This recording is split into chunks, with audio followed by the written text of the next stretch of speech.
right, so we're here at episode 5. After last week's episode, when we did the goals and assist episode, when we answered some of everyone's questions, we got a lot of really good feedback, a lot of text messages, a lot more DMs than we ever have because people were so thankful and just very...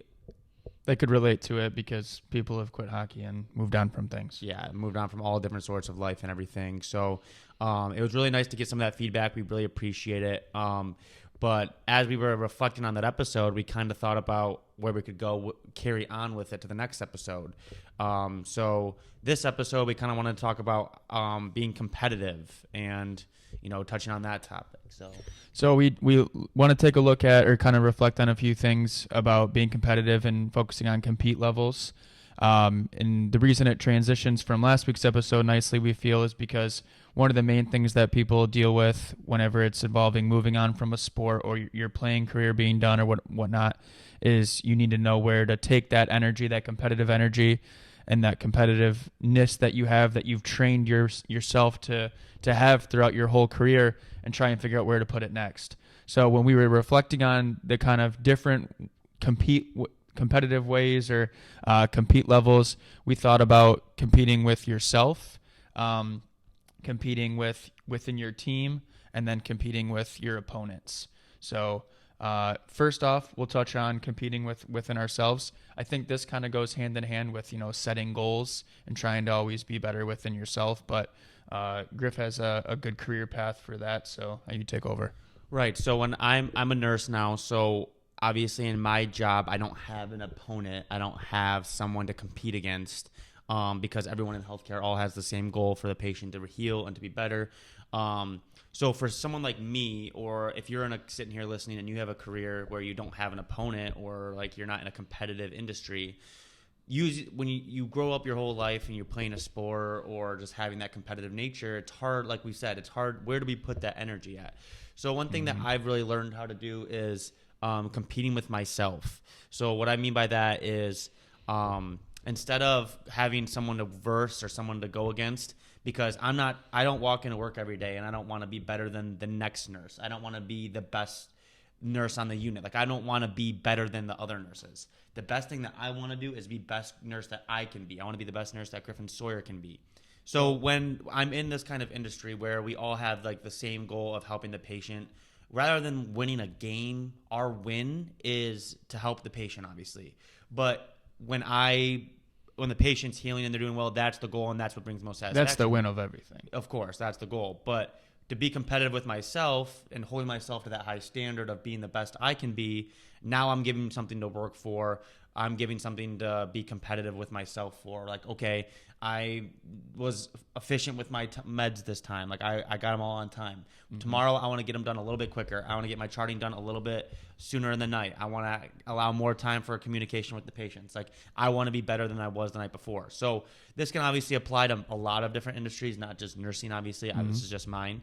But when you have that competitiveness your whole life within sports and just anything you're dealing with that's competitive, and now we're in a different point of our life where we have careers and we're not playing sports, but still being able to be competitive and have something to work for and to be better at, as if you are with that same mentality of playing sports, is something that makes life a lot more easy and a lot more fun and something to work for.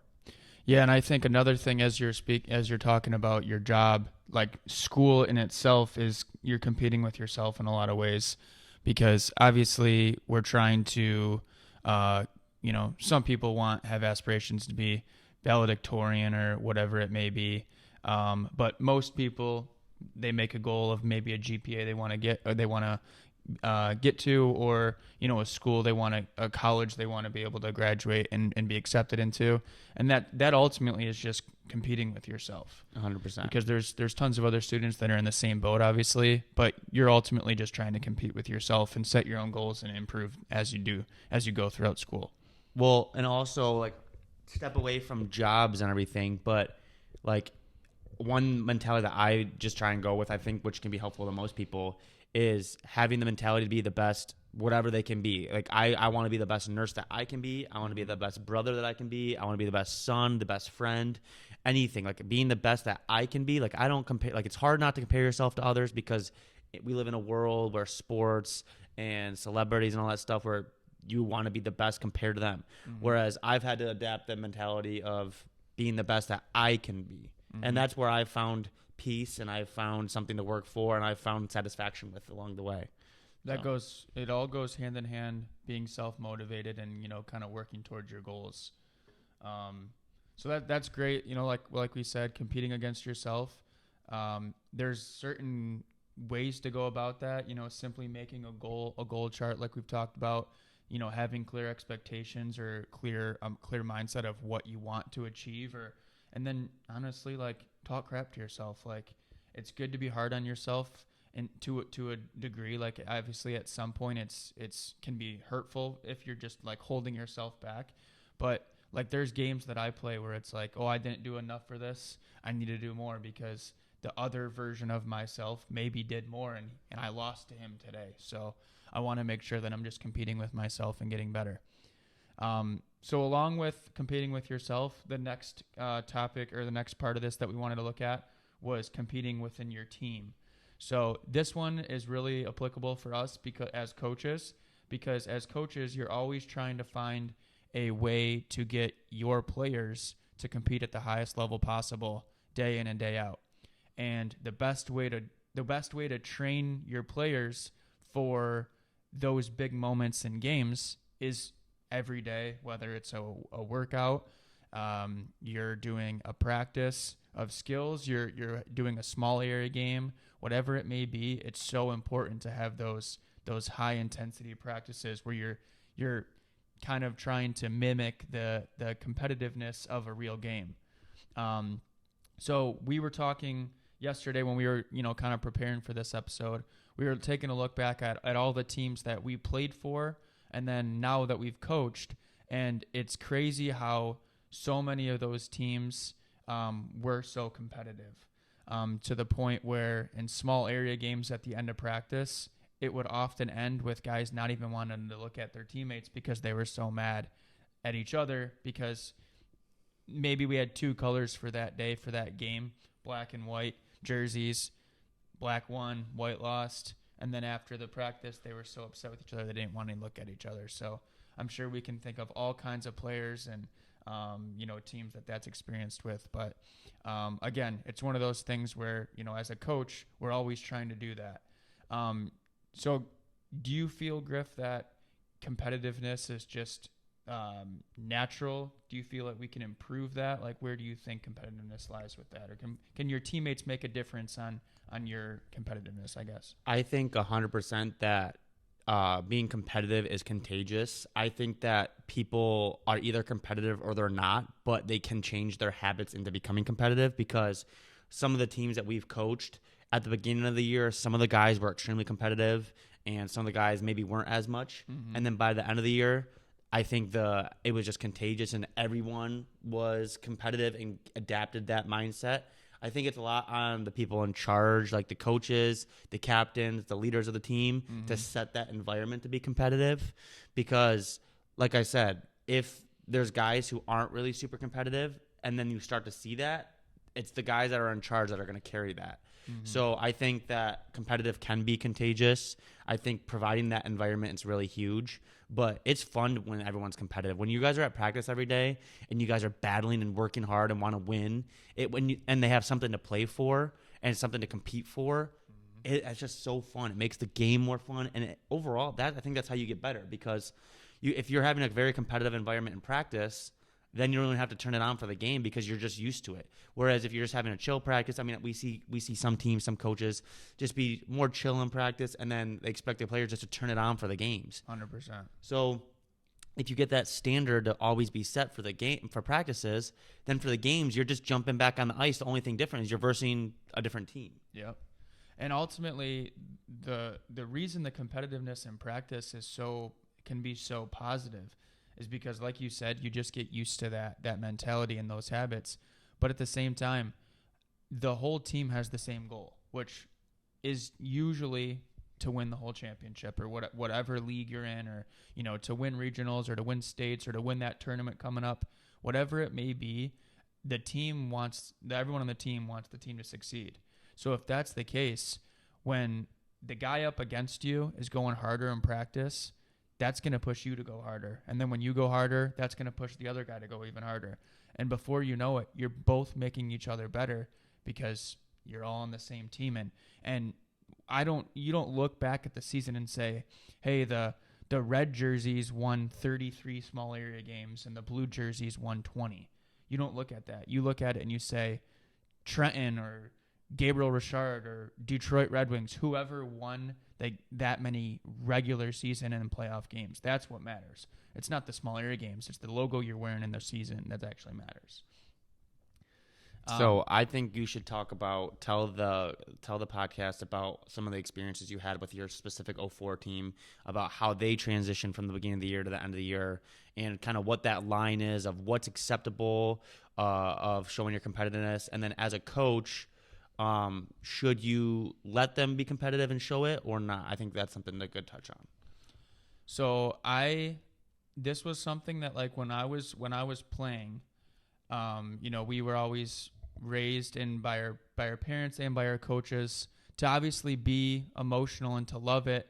And some of that's just natural. Like you can't necessarily turn all that off, but we would try and contain it sometimes because we hear from so many, coaches at a next level, whatever, just not show your emotion. But there's a fine balance between being too emotional, too competitive, and just having no life at all within it. And do you want to tell the story?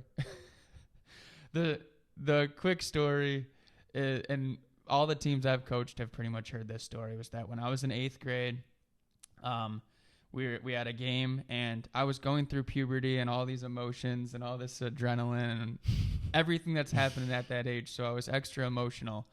And for whatever reason that day, I was extra upset during our game, and I was banging my stick. I was punching the glass. It was all this crap. And I came off the ice, and my dad, I don't know how many games have we played in our life. Seriously, thousands combined. Yeah. Probably.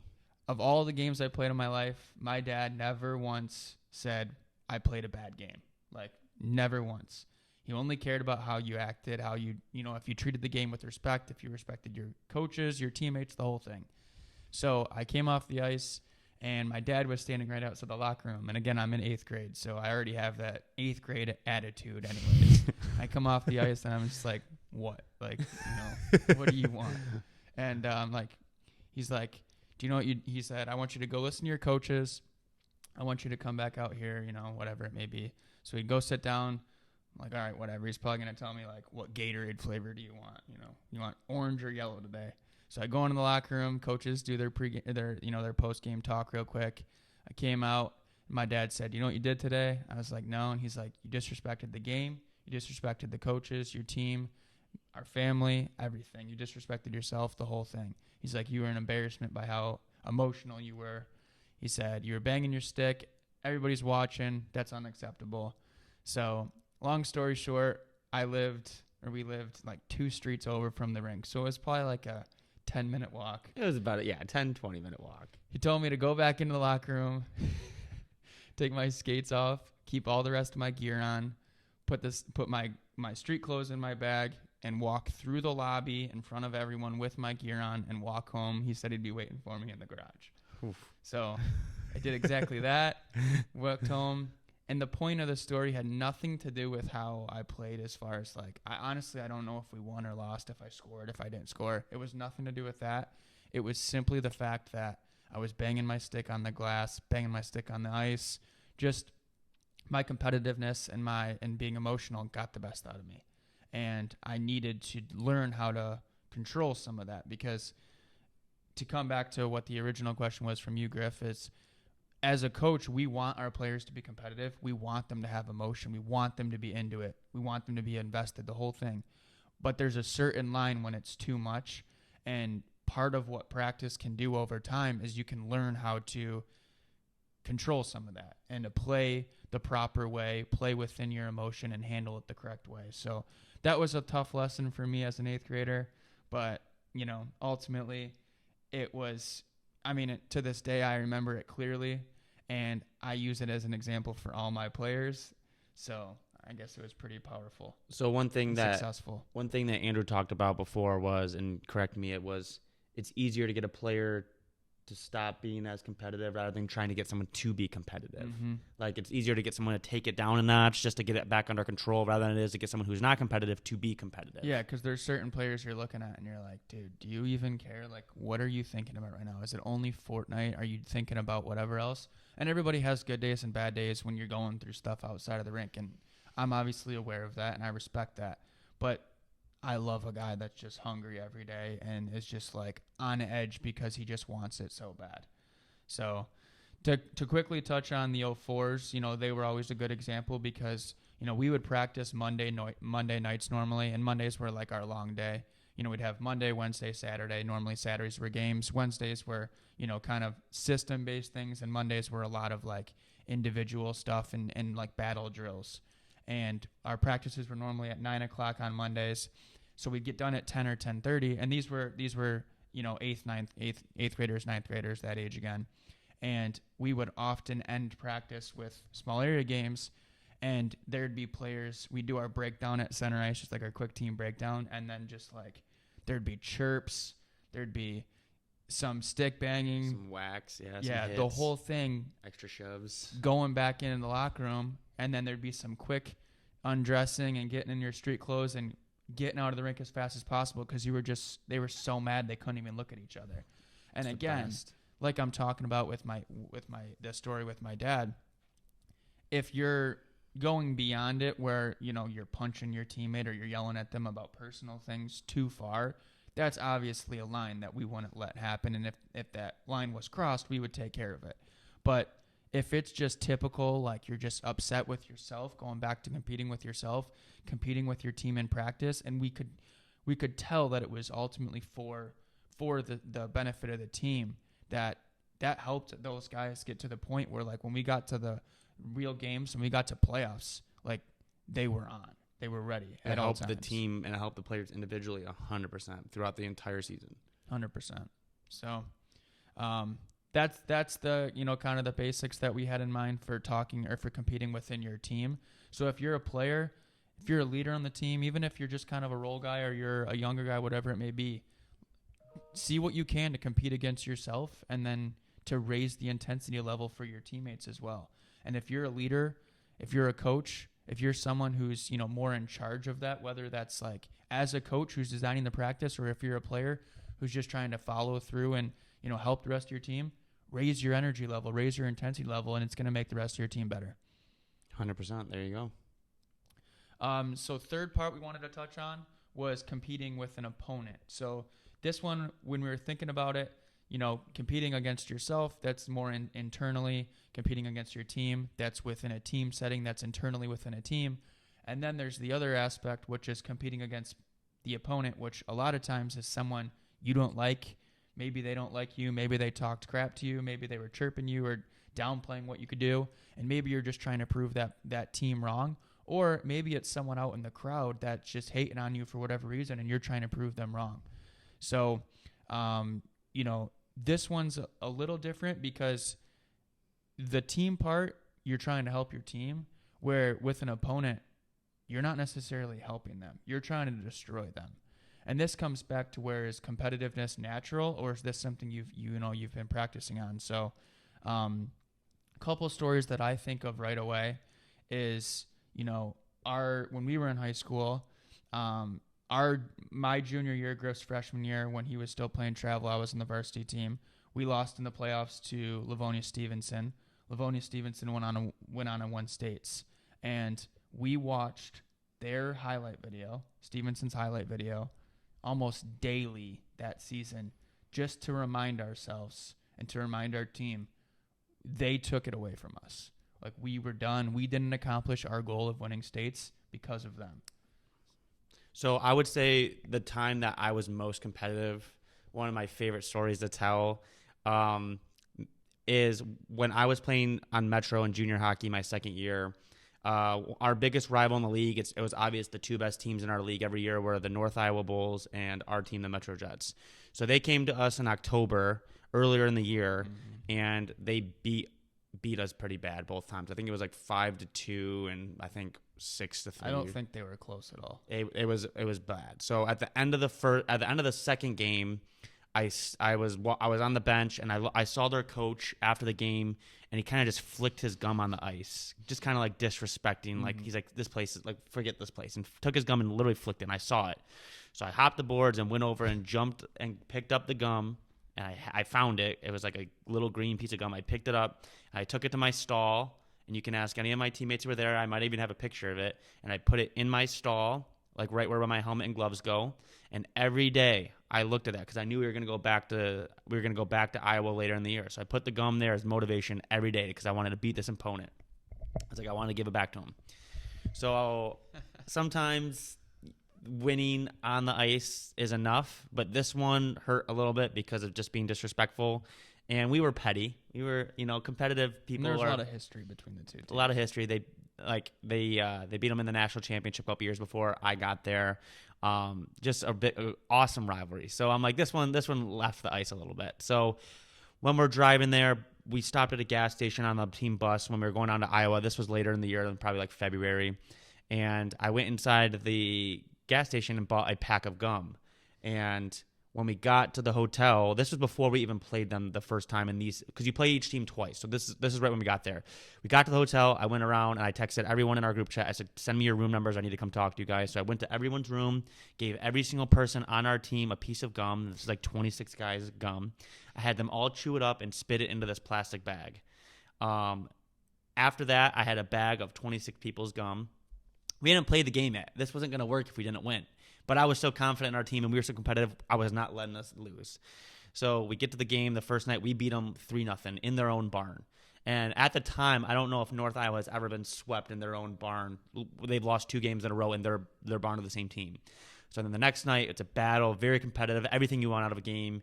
We end up beating them 5-4. It was awesome. So I had the gum with me.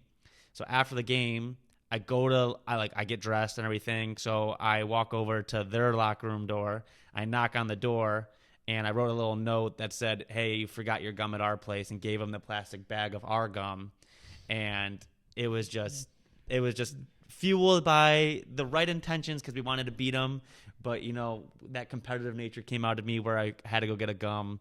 That's competitiveness right there. That's a rivalry.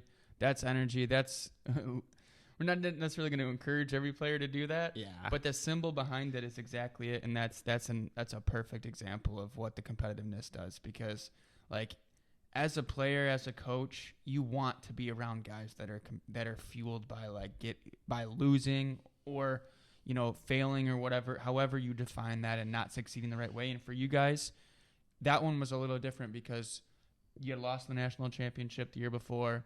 You got beat by North Iowa early in the season. I think it was September, October. And it was kind of one of those things where it was like, oh, is Metro off now? Like they're done. That run's over.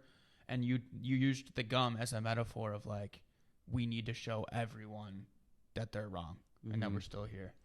Yeah, we got a phone call from the league like a couple of days later after that. North Iowa wasn't too happy about that. They said that we vandalized their locker room or something. But no, that's just some good competitive hockey there. Yeah, that's competitiveness. Yeah. And ultimately it paid off because guys beat them and then had some good bounces the rest of the way and won the championship that year. So that's a great story. So again, we just try and encourage you to look inner and look at your scenarios with your team and see, are you competing with yourself? Are you competing with your teammates? And are you doing what you can to compete with the opponents too? Because there's obviously a certain line whenever you cross and it's not healthy, it's not respectful, it's not the right way to handle it. But some competitive juices is what's going to drive you to the next level in most aspects of life. Me personally, that's what it's done. Our teams that I've been around as a player and as a coach, and now even, in the professional world as someone who works with a team, non-hockey related. If we have a goal in mind for the team or if I have a goal individually, I'm going to do what I can. And that's my experiences with hockeyers, what's trained me to get to that point. So it sucks sometimes because I sit on my phone and I'll play like Grid Block, which is like a game like Tetris. And I just cannot move on until I beat myself. And I haven't beat my record, which is like 11,000 in like 2 years. So clearly that's probably not good for me. But overall, like it's the mentality of being competitive is very important. So as we wrap it up, I want Andrew to tell one more quick story. So as this could touch on all three topics, whether you're competing with yourself, an opponent within your team, is about finding your motivation and kind of like seeing what you work for, right? Obviously, like for working for yourself, you want to be the best nurse that you can be. You want to help the patient. Within your team, you want to make your teammates better. You want to make yourself better. With competing against a team, you want to have motivation to give the coach a piece of gum. You want to have motivation to beat them. So I want Andrew to tell a quick story about when I was a sophomore and he was a senior.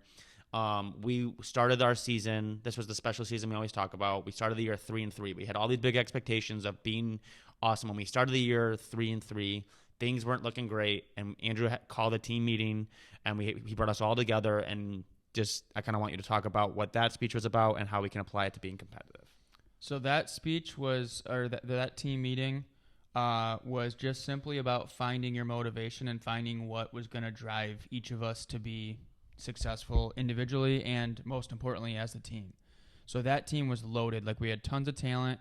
We had a lot of guys that were returning from the previous year, and the previous year was a total letdown. We were super upset with how everything finished, and obviously we had high standards for going all the way the following year. And it was one of those teams where the talent was all there, the motivation was there, the competitiveness was all there. That was an extremely competitive team, to the point where, like, guys on the team, like, we had to find ways to even be peaceful because we were so competitive that, like, we loved each other, but there was fights and arguments and bickering almost every day because it was just such a competitive environment. It was awesome. To the point where even we had a fight. We had to worry. The Thursday before the last game? Right before Cranbrook. Regular season ends Friday night. That's the last game, and there was a fight in practice. I think it was the day before on Thursday. And literal fist fight. Yeah, literal fist fight. Just because guys were being competitive. Yep, battling in front of the net, and then carried over, ended, and they were fine and paid off. We won states, but again, so all this talent, all this motivation, the competitiveness, all the right things, and we just started off weak. So we had a tough schedule to start, but we were 3-3, and the whole point of that meeting was basically just to reflect and find each individual's motivation. So I believe the things I touched on were, like, are you trying to win states because your brother did, who's older, and he did it previously, and you want to make sure that, you can follow in the same family tradition? Did you want to prove someone wrong at school who told you we weren't going to win or that you weren't going to, contribute to it? Did you want to just focus on the party that we were going to have? Like, if you win states, if you win a championship, there's probably going to be a pretty big celebration. Did you want the ring? Did you want the banner? Whatever it was, you needed to look in and find that motivation.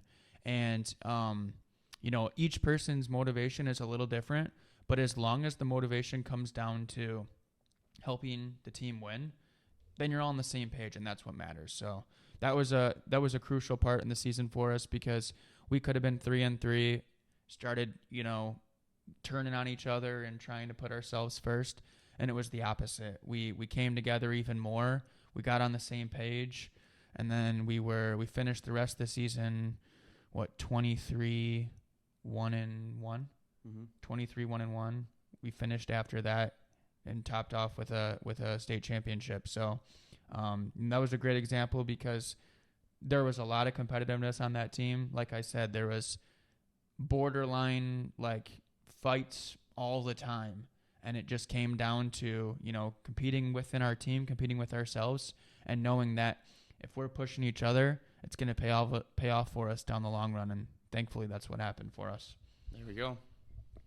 So as we wrap up here, this is being posted the day before Thanksgiving, obviously. So we just want to thank you guys for helping us and getting us the support to this point. We're not trying to act like we're somebody that we're not. We're not trying to act like we're famous. We're just doing this because we have fun with it. And if it helps one person, it works. And it seems to be doing that, so we're going to keep doing it.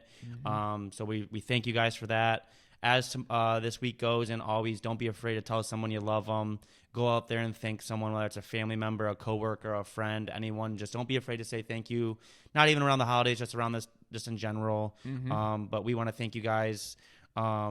If anything, just be thankful to be in the opportunity to be competitive, and opportunity, be thankful to have the chance to work for something. So that's something that a lot of people take for granted. So Thank you guys for listening and constantly supporting. Enjoy your guys' Thanksgiving and everything. So Nailed it. Thanks, guys.